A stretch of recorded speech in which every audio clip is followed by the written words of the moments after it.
So, let's start the class off as we normally do with any questions you guys are having.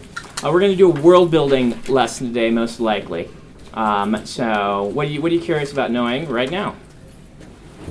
Nothing at all. Your minds are numb following midterms. Okay. Oh, I saw an excerpt of Mistborn in, I forget what it's called, Daniel something's new books. Oh. And I wonder, how do they get there? Who decides what excerpts go in the back of what paperback? With Daniel Abraham, we Yeah, we just traded because he's a buddy. But you guys decided We that did wasn't that. Tor. Yeah, we just did that. We felt like it. They did pretty good. So, no questions. Yeah. Keep getting requests. People, just want the manuscript, friends, and things like that, and I just keep sending it out to them and I'm reading it. And I'm hoping, waiting to get back responses and feedback. Any advice on how to go about that and adding and subtracting based on? Right. So you're waiting for the feedback.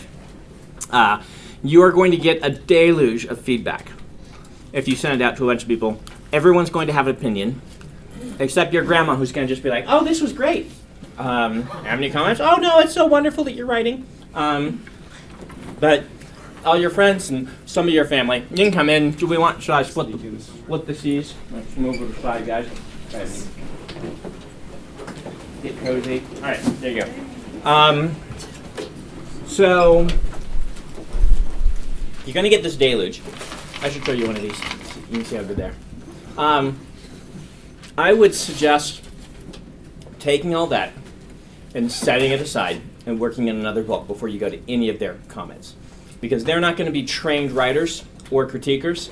And so the comments are going to vary widely in their usability. But when you do look at them, you're going to be looking for trends. That people are consistently saying the same thing, that they're consistently worried about or confused in the same parts, or they consistently don't like a certain character or things like that, okay? Because Stephen King said, and I think it was on writing, he never listens if one person says something. He has to have two or three because he's also one person, and if he thinks it should stay as it is, his opinion matters more than any one person's. But if 4 or 5 start saying the same thing, that's when he starts to think, man, maybe there is an issue here. How do you include humor in stories? What's the best way to include humor? Best way to include humor? How do you be funny? Howard always says he hates this question because it's like funny is something you are rather than something you do. So it's very hard to decide. I think the best works are all going to have some humor in them. I usually try to immerse myself in something that has a similar style of humor in order to just kind of absorb it, because studying it, humor is one of those things that gets less and less funny the more you study it.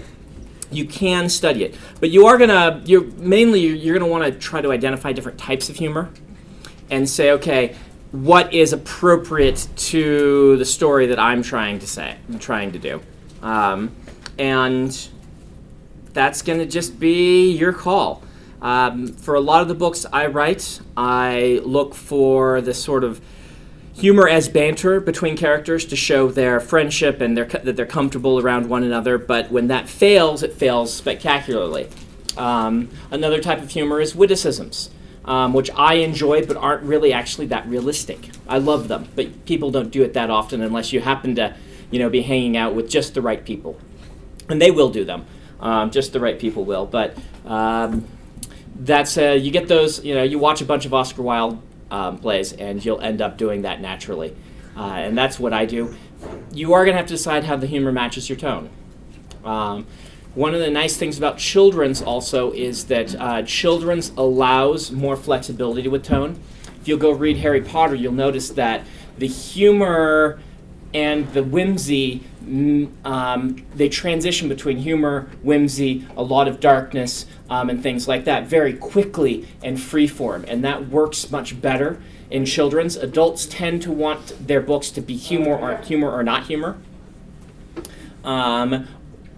And if you put the wrong kind of humor in, they say, oh, this is a humorous book, and I wasn't wanting to read a humorous one. And so that's why a lot of my focus in adult books is the type of humor between characters, where a character is making a joke rather than the book making a joke. And those are very different things.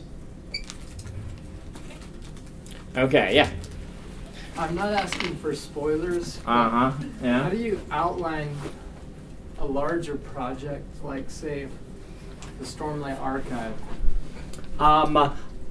I did it poorly until I had a lot of practice, which is why the original book, time I tried to write the book, it didn't work.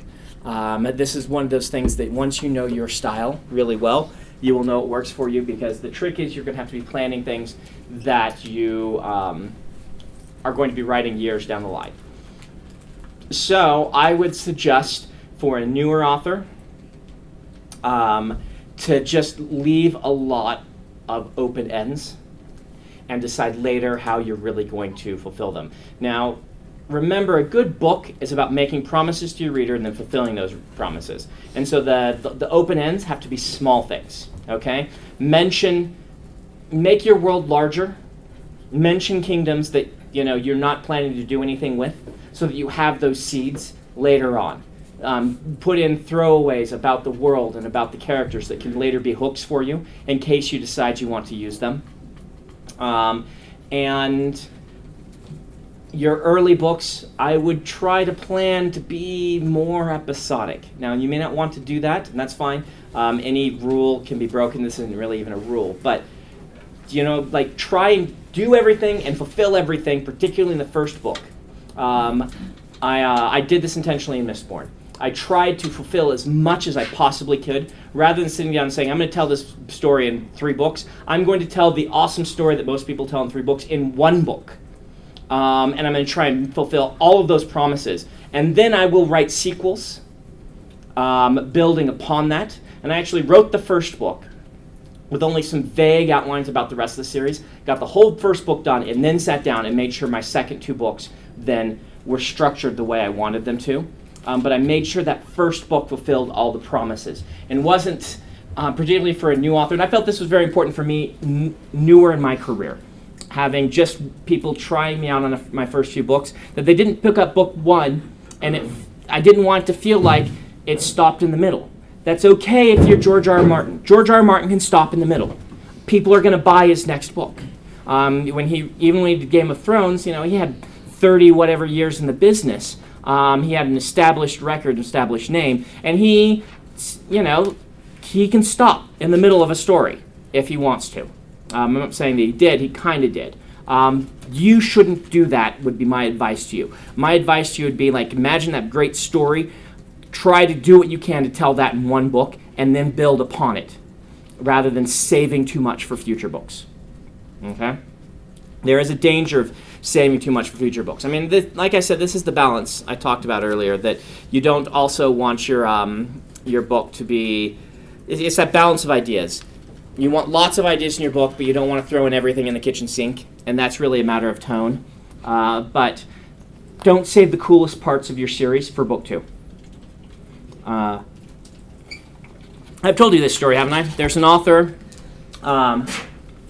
who I met when I was very early in my career. My first book had come out, and his first book had just come out. And he was telling me about his book. And the book, he said, it's going to be awesome. It throws the entire fantasy genre on its head, changes everything. It's very cool and innovative. He was telling me all these cool and innovative things. I'm like, that's great. I can't wait to read that book. He's like, well, that's all book 2. I said, well, what's book 1? He's like, book 1 is great. We'll pull this great reversal. I think I told you guys this, where all the way through, essentially, Act 1 and Act 2, it's your generic story.